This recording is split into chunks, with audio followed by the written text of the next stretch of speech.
The banking Guru channel में आपका स्वागत है। आज हम अपनी इस वीडियो के थ्रू जून क्वार्टर के फाइनेंशियल रिजल्ट्स, बैंकों के फाइनेंशियल रिजल्ट्स का एनालिसिस शुरू कर रहे हैं। एचडीएफसी बैंक एज यूजुअल जो इन्होंने फाइनेंशियल फिगर्स रिलीज किए हैं, हम उन्हें एनालाइज करेंगे और उससे ही हमें थोड़ा आइडिया मिलता है कि बाकी बैंकों के आने वाले फिगर्स भी कैसे हो सकते हैं। एचडीएफसी बैंक के फाइनेंशियल फिगर्स जून 22 के रिलाइज करने से पहले एक ब्रॉडर मार्केट का व्यू ले लेते हैं कि how the market is performing. Internationally the things are not good. US में रिसेशन की बात हो रही है। फेड अगस्त में दोबारा रेट हाइक करने वाला है, 0.5% तो करेगा ही, उससे ज्यादा भी कर सकता है और उसका इंपैक्ट हमारी मार्केट पे पड़ता ही है, क्योंकि हमने कंटिन्यूसली देखा है एफआईआईज जो है बेच रहे हैं, क्योंकि उन्हें डेवलप्ड मार्केट यूएस मार्केट जो है ज्यादा अट्रैक्टिव लगती है। इवन द बॉन्ड यील्ड्स भी जो है उनको वहां पर अट्रैक्टिव लगती हैं, and even the currency also, क्योंकि हमारा रुपी जो है वीक होता जा रहा है, उसकी वजह से भी एफआईआई जो है अपना पैसा निकालते जा रहे हैं। आगे भी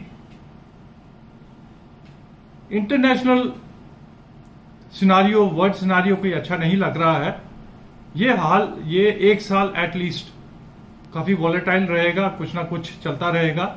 उसकी वजह से यूएस मार्केट काफी इंपैक्ट होगा और इंडियन मार्केट भी उससे अछूता नहीं रह सकता है, तो मार्केट वॉलेटिलिटी रहेगी। अगर हम अप्रैल से देखें, 4 अप्रैल से लेके आज तक तकरीबन 25% मार्केट डाउन हो चुकी है। शेयर्स कुछ तो 40% डाउन हो गए हैं, कुछ 20% डाउन हुए हैं। इसका यह मतलब नहीं है सब कुछ खत्म है। Indian market will be performing better than the US market in the long run.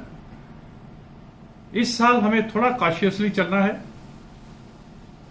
Long term bets लेने का अभी टाइम नहीं है, अभी बॉटम नहीं बनी है मार्केट की। अनदर 5% to 10% करेक्शन आ सकती है जैसे ही अगस्त में फेड दोबारा रेट बढ़ाएगा। Even the RBI can also increase the rates, उसका इंपैक्ट आएगा।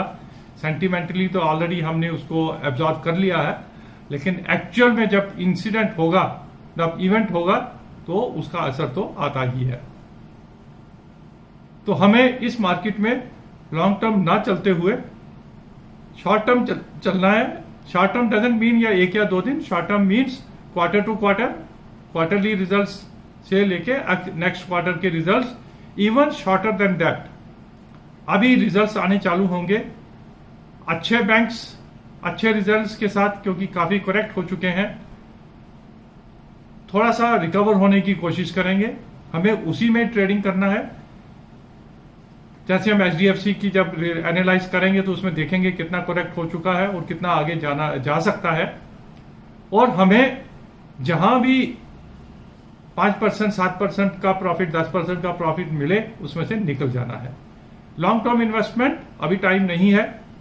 अनदर 5 to 10% करेक्शन के बाद हम लॉन्ग टर्म इन्वेस्टमेंट्स कर सकते हैं। बैंक्स बेटर परफॉर्म करेंगे विद द मार्केट। आइए इस बैकग्राउंड के साथ देखते हैं एचडीएफसी ने जो फिगर्स रिलीज किए हैं वो कैसे हैं। इससे पहले एक और चीज, जनरली जून क्वार्टर जो रहता है वो थोड़ा मार्च क्वार्टर के कंपैरिजन में कम रहता है, डाउन रहता है। काफी फिगर्स डाउन आती हैं क्योंकि मार्च में काफी गवर्नमेंट फंड्स रिलीज होते हैं, सब अपनी लिमिट्स भी अवेल करते हैं, तो दोनों तरफ से, डिपॉजिट और एडवांसेस की तरफ से एक बेस्ट क्वार्टर रहता है बैंकों का मार्च क्वार्टर। जून में आते आते थोड़ा स्लो हो जाता है, जैसे हमने अपने पहले वीडियो में भी कहा था। ऑडिट है, ट्रांसफर्स है, प्रमोशंस है, एवरीथिंग इज देयर। इवन बच्चों की छुट्टियां हैं तो हमारे बिजनेसमैन भी जो है बाहर जाते हैं। All those things are there which impact June quarter को मार्च क्वार्टर के साथ कंपेयर ना करके अगर हम लास्ट ईयर जून क्वार्टर कंपेयर करेंगे तो वो बेटर रहेगा। फॉर द टाइम बिंग हम देखते हैं एचडीएफसी ने जो फिगर्स रिलीज किए हैं। एडवांसेस 13,68,000 करोड़ से बढ़ के 13,95,000 करोड़ हो गए। क्वार्टर ऑन क्वार्टर इन्होंने 1.9% का ग्रोथ दिया है। This is a good thing, अच्छा है। जैसा कि हम बात कर रहे हैं कि जून क्वार्टर अच्छा नहीं होता है, despite that they have shown A small advances का ग्रोथ। हालांकि 4% 5% का ग्रोथ रहता है क्वार्टर ऑन क्वार्टर, इन्होंने फिर भी 1.9% का दिया है जून क्वार्टर में। With in that the retail has grown by 5% and commercial and rural जो कहते हैं उसको 3% ग्रो किया है। तो that shows their focus continues on the retail advances, that is good. Deposit also 15,60,000 crore से बढ़ के 16,05,000 करोड़ हो गया इनका। क्वार्टर ऑन क्वार्टर 2.9% का इन्होंने ग्रोथ दिया है। But the one negative is कि इनका जो कासा है it has come down. Last quarter में 7,51,000 करोड़ था, अब 7,34,000 करोड़ हो गया। तकरीबन 2.2% का कासा इनका कम हुआ है। That is a bit area of concern, जो इसके प्रॉफिट के ऊपर इंपैक्ट कर सकता है। कासा कम होने से मार्च से जून क्वार्टर में थोड़ा सा प्रॉफिट में कम हो सकता है। Even the CASA ratio also has come down from 48.2% to 46%। जैसे हम कह रहे थे कि जून क्वार्टर अच्छा नहीं रहता, तो इसको फिगर्स के साथ देखते हैं कि ऑपरेटिंग प्रॉफिट जो होता है, ऑपरेशंस की बात करें तो मार्च क्वार्टर में, मार्च 21 में जहां ऑपरेटिंग प्रॉफिट एचडीएफसी बैंक का 17,000 करोड़ था, वहां जून 21 में घट के 16,000 करोड़ रह गया। तो थोड़ा सा हमें अपनी एक्सपेक्टेशन जून क्वार्टर में बैंकों के शेयरों से कम करनी पड़ेगी ऑपरेशनल लेवल पे। आइए अब शेयर की बात करते हैं। जैसे हम कह रहे हैं कि मार्केट अप्रैल से लेकर अब तक 25% कम हो चुकी है। एचडीएफसी आल्सो 4 अप्रैल को 1656 रुपए का रेट था इनका।